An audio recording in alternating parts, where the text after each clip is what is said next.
घटनेच्या चौकटीत, संसदीय चौकटीत ही प्रक्रिया आम्ही केलेली आहे।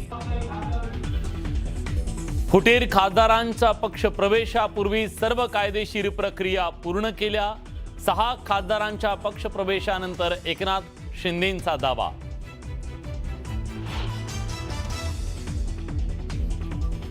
ठाकरेंच्या पक्षातून शिवसेनेत दाखल झालेले खासदार भविष्यात शिवसेनेच्या तिकिटावरच निवडणूक लढवणार।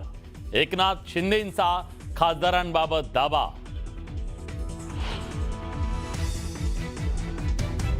महापालिका निवडणुकीत नव्हती माझ्या मुलीसाठी, त्यांनी ती सीट माझ्या खांद्यावर बंदूक ठेवली आणि का बाबा ही सीट खासदारांच्या मुलीला पाहिजे, खासदाराच्या मुलीला लढायचं नव्हतं।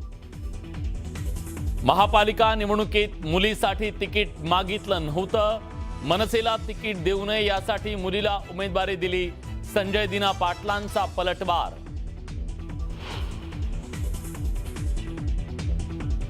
नाशिक विधान परिषदेचे आमदार गोकुळ गीतेंना घेऊन मंत्री उदय सामंत नाशिक विमानतळावरून निघाले।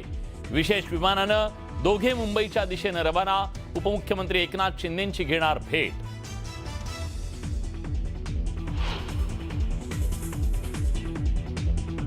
महायुतीच्या सर्व नेत्यांनी माझ्यावर विश्वासघात केला, अंधारात ठेवून मला पाडलं।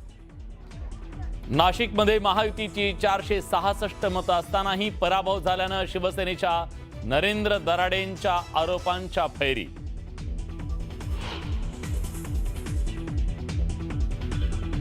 फुटीर खासदारांनी विश्वासघात केल्याचं जनतेला सांगा। उद्धव ठाकरेंचे आमदारांना आदेश। खासदार फुटीच्या पार्श्वभूमीवर ठाकरे ऍक्शन मोडमध्ये।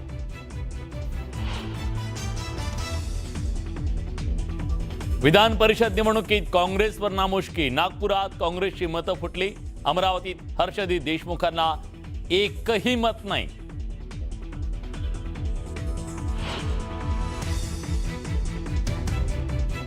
एकशे 19 मतं आमच्याजवळ होती, 500 बहुमत त्यांच्याजवळ होतं आणि आम्हाला आता 152 मतं मिळाली। मग भंडारा गोंदियामध्ये भाजपची मतं फुटली। भंडारा गोंदिया विधान परिषद निवडणुकीत भाजपची मतं फुटली। नाना पटोलेंचा दावा। बातमी आहे नागपुरातनं। नागपूरमध्ये मुसळधार पावसाला सुरुवात झालेली आहे। मान्सूनची आता एंट्री नागपूरमध्ये झाल्याचं पाहायला मिळतंय। आज दुपारपासूनच नागपूरमध्ये मुसळधार पावसानं हाहाकार माजवलाय। विजांच्या कडकडाटात पाऊस पडतोय। नागपूरमधनं आपण दृश्य काही वेळात पाहणार आहोत। पावसानं आता नागपूरमध्ये एंट्री घेतली आहे। रस्त्यांवरनं वाहनांना जाता येता अनेक अडचणी येत आहेत। हे दृश्य आपण पाहतोय। भर दिवसा अंधार केलेला आहे आणि जोरदार पाऊस बरसतोय। संध्याकाळच्या वेळी अखेर पावसानं आता नागपूरवर आपली छाया पसरल्याचं पाहायला मिळतंय। नागपूरमधली ही दृश्य आहेत आपण पाहतोय। अगदी छत्री घेऊन काही माणसं इथून चालतायत, वाहनांना जाता येता अडथळे होत आहेत, कारण जोरदार पावसाला सुरुवात झालेली आहे। पावसानं दमदार हजेरी लावली आहे। अंधार करून दाटून आलेला आहे। हे दृश्य आपण नागपूरच्या शहरी भागातली बघतोय। खरं तर उकाड्यामुळे नागपूरवासी हैराण झाले होते, त्यांना आता काहीच दिलासा मिळालाय। पैकी 6 खासदारांनी साथ सोडली, त्यानंतर ठाकरेंच्या शिवसेनेला मोठा धक्का बसल्याचं चित्र आहे। खासदार फुटीनंतर आमदार आणि नगरसेवक सुद्धा फुटणार अशी चर्चा सुरू झाली। या पार्श्वभूमीवर उद्धव ठाकरेंनी शिवालयमध्ये आमदारांची बैठक घेतली। या बैठकीला विधानसभेच्या 20 पैकी 16 आमदारांनी उपस्थिती लावली, तर विधान परिषदेचे 5ही आमदार उपस्थित होते। काही दिवसांपूर्वी ठाकरेंनी मातोश्रीवर बोलवलेल्या बैठकीला 6 खासदारांनी दांडी मारली आणि त्यानंतर त्यांनी शिवसेनेत पक्ष प्रवेश केला। आता 4 आमदारांच्या दांडीनं ठाकरेंच्या पक्षाची धाकधूक वाढल्याची चर्चा आहे। दुसरीकडे या बैठकीत उद्धव ठाकरेंनी आपल्या आमदारांना आक्रमक व्हा असे आदेश दिल्याची माहिती मिळते। ज्यांना आज बोलायचं त्यांना बोलू द्या, आठवड्याभरानं तर पत्रकार परिषद घेऊन मी बोलणार असं त्यांनी स्पष्ट केलं। तर आजच्या या बैठकीला ठाकरेंच्या शिवसेनेचे कोणते आमदार अनुपस्थित होते आपण ग्राफिक्सच्या माध्यमातून जाणून घेऊया। या आमदारांमध्ये संजय देरकर होते, राहुल पाटील होते, संजय पोतनीस आणि सुनील शिंदे हे जे आमदार आहेत ते अनुपस्थित होते। त्यामुळे स्वाभाविकपणे चर्चेला उधाण आलं. दरम्यान आज जेव्हा ही बैठक झाली तेव्हा उद्धव ठाकरेंनी आमदारांना काय आदेश दिले बघूया. जे खासदार फुटले त्यांच्या मतदारसंघाचा दौरा करा, हा आदेश आमदारांना देण्यात आला. शिवाय खासदारांनी कशी फसवणूक केली हे जनतेला सांगा, असंही त्यांनी आपल्या या सगळ्या आमदारांना सांगितलं. जनतेचे प्रश्न सभागृहात आक्रमक पद्धतीनं मांडा. अधिवेशन सुरू होत आहे आणि या अधिवेशनात तुम्ही जनतेच्या प्रश्नावर आक्रमकपणे भूमिका मांडा सांगितलं. आपल्या मतदारसंघातले विषय मार्गी लावा, असंही उद्धव ठाकरेंनी आपल्या आमदारांना आदेश दिले. कृष्णा पाटील आष्टीकरांवर ठाकरेंच्या सेनेनं कारवाई केलेली आहे. ठाकरेंच्या सेनेतनं त्यांची हकालपट्टी केली गेली आणि यानंतर कृष्णा पाटील आष्टीकरांनी संजय राऊत आणि सुषमा अंधारे यांच्यावर घणाघाती टीका केली आहे. पक्षविरोधी कारवाई केली हे लक्षात आलं तेव्हाच हकालपट्टी का केली नाही, असा थेट सवाल त्यांनी संजय राऊतांना उपस्थित केला. तर सुषमा अंधारे यांच्यामुळे पक्षाचा सत्यानाश झाला, अशी घणाघाती टीका त्यांनी केली आहे. निवडणुकीदरम्यान आणि त्यानंतर ज्या ह्या राजकीय घडामोडी घडल्या, तुमचे वडील शिवसेनेत जात आहेत, याचा सगळा परिणाम पडला असं म्हणता येईल का? नाही, अगदीच असं म्हणता येणार नाही. तसं जर पडणार असता तर मी तर आघाडीतच होतो. मी माझी भूमिका फार स्पष्ट केली होती.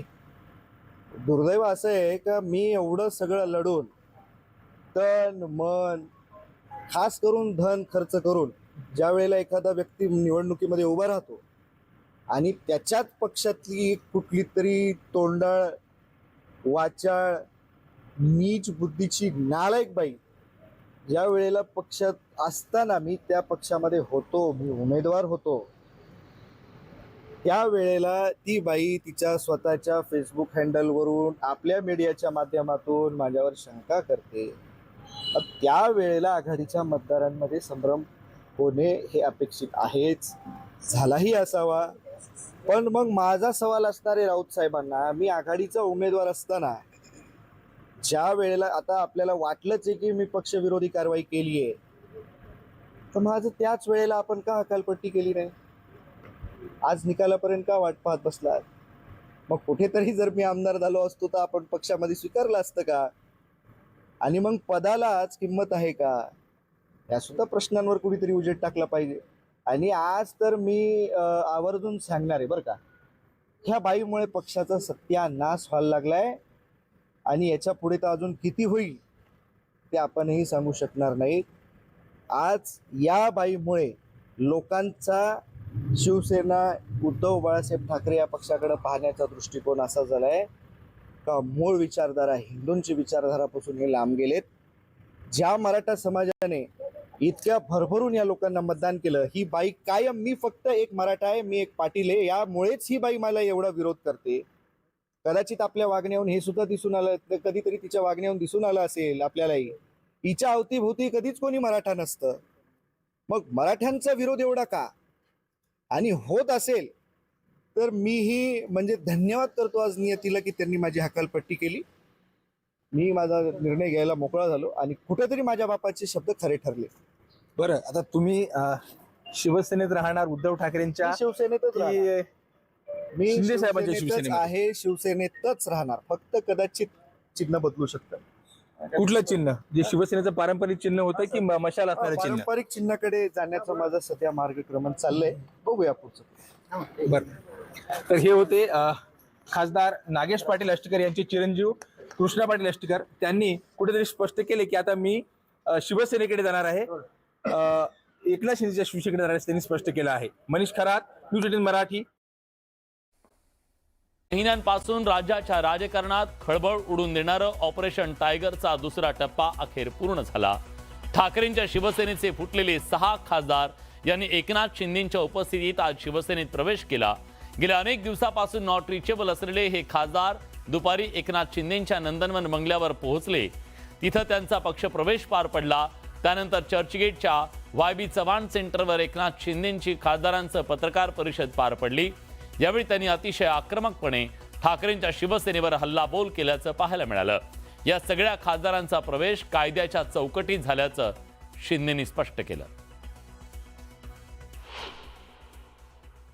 कायद्याच्या चौकटीत घटनेच्या चौकटीत, संसदीय चौकटीत ही प्रक्रिया आम्ही केलेली आहे. 6च्या 6 खासदार जे आहेत ते शिवसेनेच्या तिकिटावर उभे राहतील, धनुष्यबाणावर उभे राहतील आणि ते निवडून येतील.